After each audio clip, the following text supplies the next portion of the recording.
Има едни хора, които по много странен начин си мислят, че по-добре знаят от теб какво е добре за теб. Точно за такива хора ще си поговорим днес, но не просто за да си говорим за тях и да им обръщаме внимание, а за да ти дам техника как да минаваш нататък, как с лекота да се справяш и как да имаш усещането, че в тебе е силата да взимаш твоите си важни решения. Така че, прекрасно и слънчево същество. Това си е нашето време. Настанявай се удобно. Направи си любимото ти чайче или кафенце, защото отново днес ще ни бъде приятно заедно, полезно и много практично. 3 П, както винаги.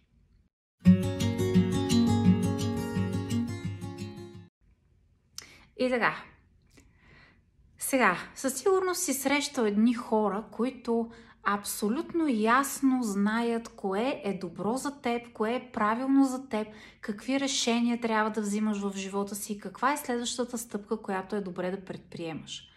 Много често срещаме такива хора, които си позволяват да се бъркат в нещата, които правим ние. И започват ти задават въпроси от рода на: ама защо се обличаш по този начин? Ама защо сега си решил да не се записваш да учиш висше образование? Ама защо сега си решил да запишеш висше образование, вече не е модерно? Ама защо трябва да се ожениш толкова млад? Или кога ще се ожениш? Вече си така доста на възраст. И всякакви такива въпроси, свързани с неща, които касаят теб.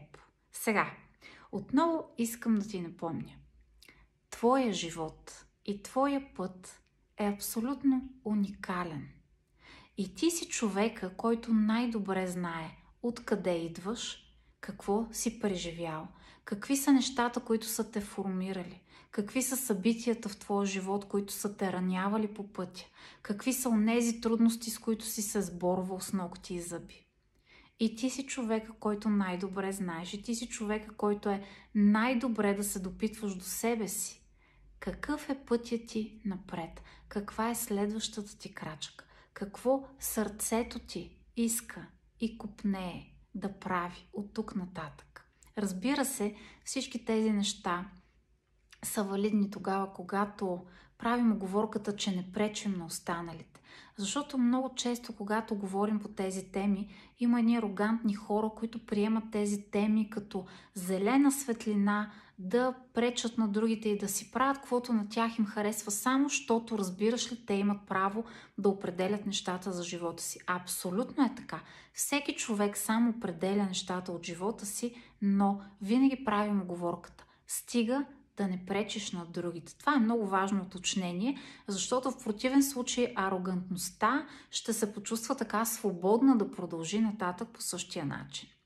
Има и хора, които наистина се чувстват длъжни да ти се месят в личния живот и в личните избори и ти казват: ама защо сега не си вземеш висшистка, защо си толкова слаб, или защо си позволил да си толкова пълен, или защо си носиш косата по този начин, защо не се боядисаш, ми се оставил бяла, например, защо не направиш ето това в работата си, защо не се разведеш с съпруга си. Не.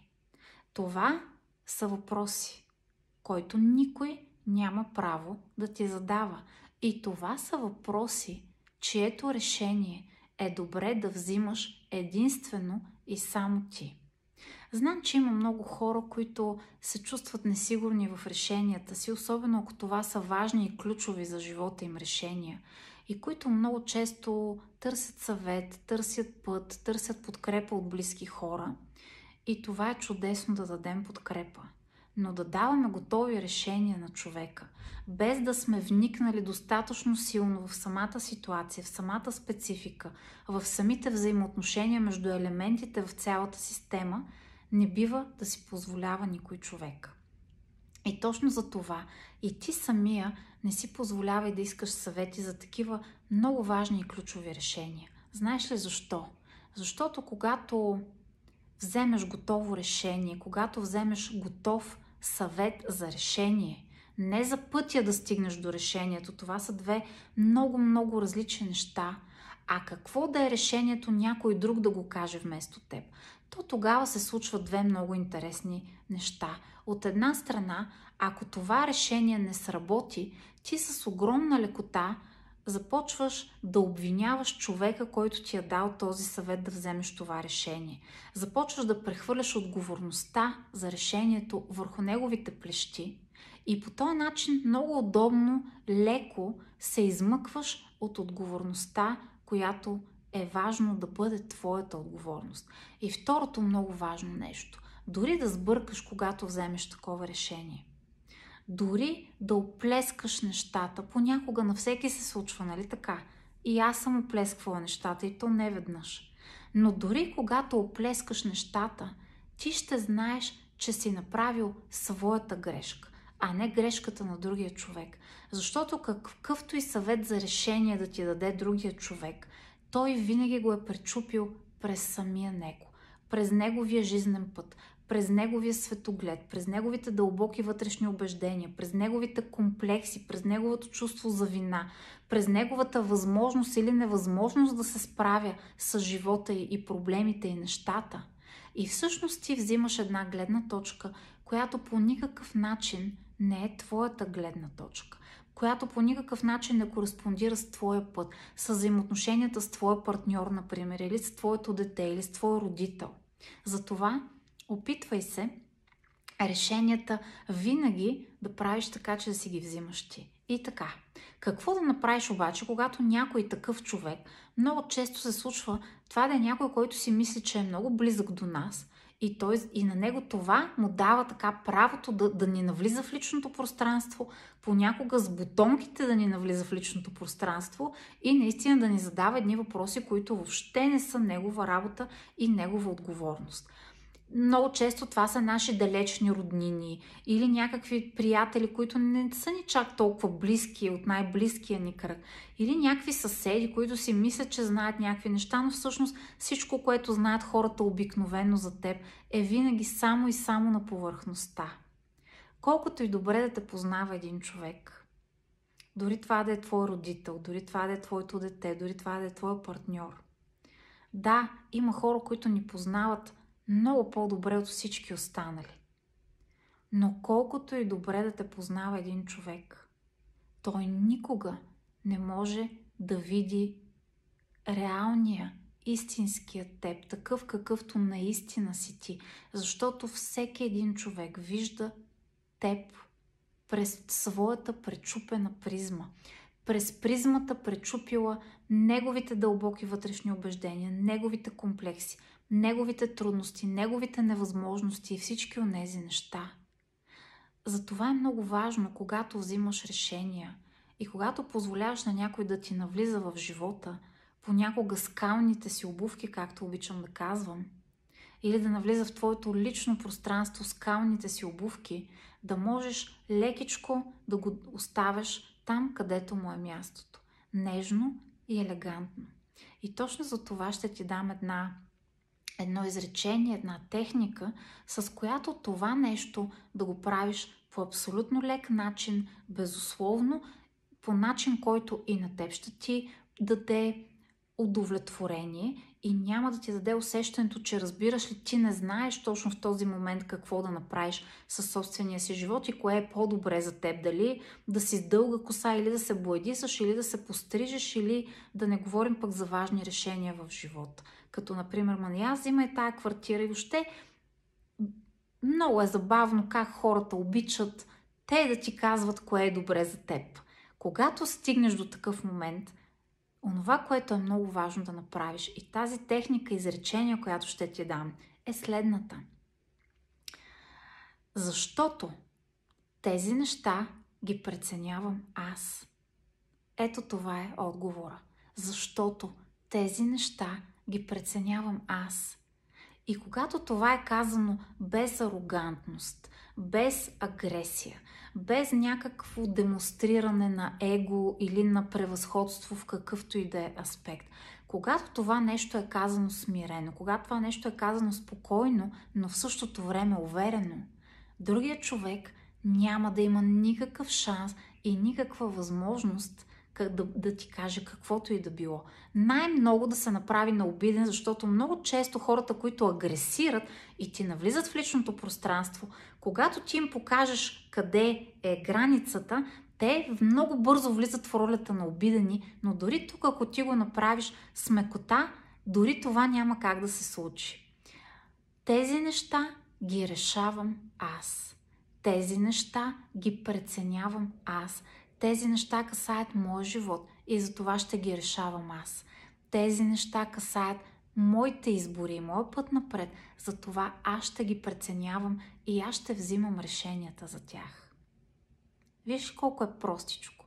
Виж ли колко е лесничко? Виж ли колко наистина хем от една страна това ти дава категоричната увереност, че ти си човека, който взима решенията в живота си и това е единствено и само твоя отговорност и право в същото време.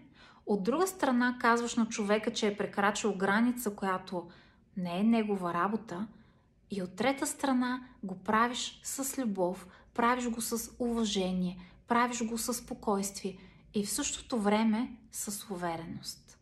Това веднага се разпознава като сигнал от отсрещния човек и повярвай ми, изпробвай тази практика и ще видиш колко бързичко този човек се връща точно там, където би трябвало да бъде. Нека той, след като е толкова добър и толкова добре разбира механизма на взимане на лични решения, нека той да се облича така, както те съветва, нека той да мисли и разсъждава така, както те съветва, нека той да предприема крачки в живота си така, както те съветва, нека той да прави нещата като негови избори, вместо да съветва теб. Нека той да се блади се или постриже, или пък отиде да учи висше, или пък не отиде да учи висше, ако смята, че това е правилно за него. Решенията за твой живот ги взимай ти. Това е нещо, което много бих искала да осъзнаеш. Често имаме моменти на несигурност. Често имаме моменти, в които не знаем как да продължим напред. Объркани сме, разколебани сме и се допитваме до най-близките ни хора. И това е чудесно. Много е хубаво да взимаш техните мнения, но е много важно, когато предприемеш решението, да знаеш, че крайното решение е продиктувано от твоето усещане, от всички от тези неща, които ти знаеш като бекграунд на ситуацията, от твоето лично решение. И така ти поемаш твоята лична отговорност. Знаеш ли, едно от най-хубавите неща е, че когато сбъркам и на мен ми се случва да оплескам нещата, аз никога не обвинявам някой друг. Знам къде обаче трябва да бъда още по-добра, там където съм объркала някакви решения, които трябва да взема и знам, че съм направила своите грешки.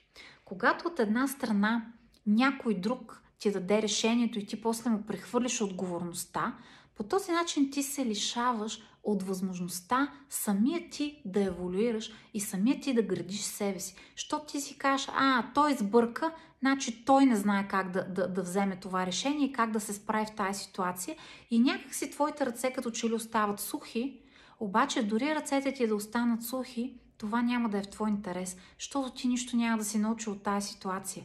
И на следващия ъгъл на живота отново ще те сблъска с тази ситуация.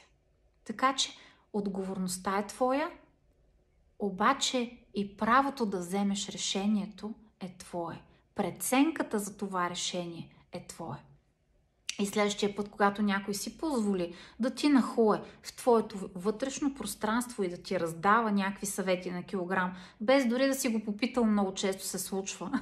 А що не вземеш да паркираш там, защото еди какво си? Що не вземеш да си посадиш в градината от тези цветя, защото на мен така повече ми харесва?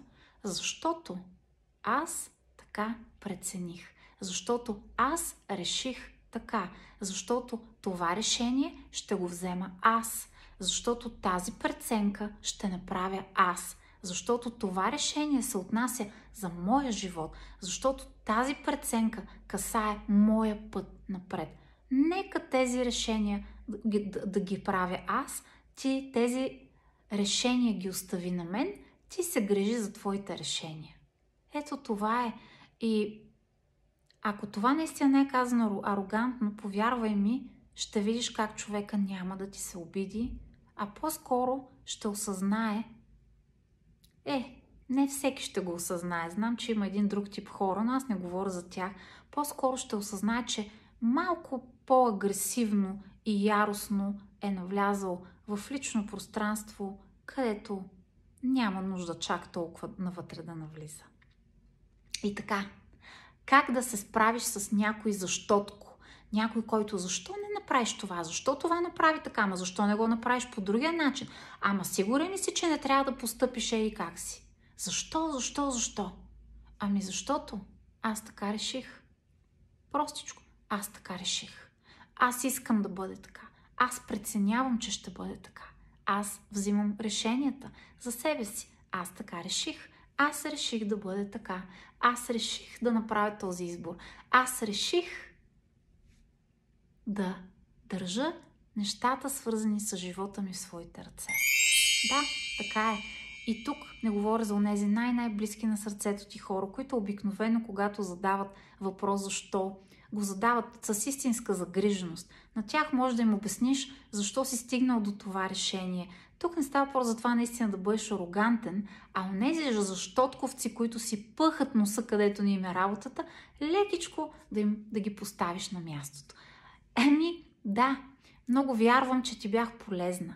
Много вярвам, че ти помогнах да осъзнаеш една ситуация, в която всеки един от нас изпада и то доста по-често, защото някакси това не е толкова характерно за повечето държави, но някакси в България хората се чувстват ангажирани до такава степен с твоето вътрешно пространство и с твоите важни решения и с твоя живот като цяло, че те буквално влизат, намесват се скални обувки, понякога изключително така нетолерантни, изключително без да се усетят колко са така нахални, от твое име се опитват да правят някакви решения. Защо? Защо така? Защо правиш това? Ами защото аз така реших. Ма това не се ли отнася до моя живот? Значи аз съм човека, който взима решенията за моя живот. Да, толкова е хубаво, че аз имам правото да взема решенията. Да, бъди сигурен, че аз ще го обмисля внимателно и накрая ще взема решението, което е най-добро за мен, според мен. И така, прекрасно и слънчево същество. Много вярвам, че ти беше приятно, че уверен съм, че ти беше полезно, уверен съм, че така вкара в речника си една реплика, която ще ти помага да не вкарваш навътре като обида и като така някакво чувство, че някой е бъркнал, че някой е дръзнал да ти се меси в твоя живот и пространство. Вярвам, че ти бях полезна. Сега се усмихни, сега почувствай, че да, в живота всяко нещо свързано с твоя път е твое решение и твоя преценка. И да, понякога оплескваме нещата. И да, понякога се случва така, че решенията, които взимаме, не са били най-правилните, обаче поне знаем, че това са си нашите грешки, че това си е част от нашия път и можем след това да вземем най-доброто от грешката, да получим себе си от грешката и по този начин да надградим себе си и своя живот. Сега ти пожелавам лекичко да повдигнеш брадичката само милиметър. Тук не говорим за его, а за това лекичко да стъпиш на себе си, на твоите решения и на твоите преценки. Усмихни се и продължи в деня си през енергията на свежестта, на вдъхновението и на медеността. Защото живота е истински прекрасен. До скоро! Чао, чао!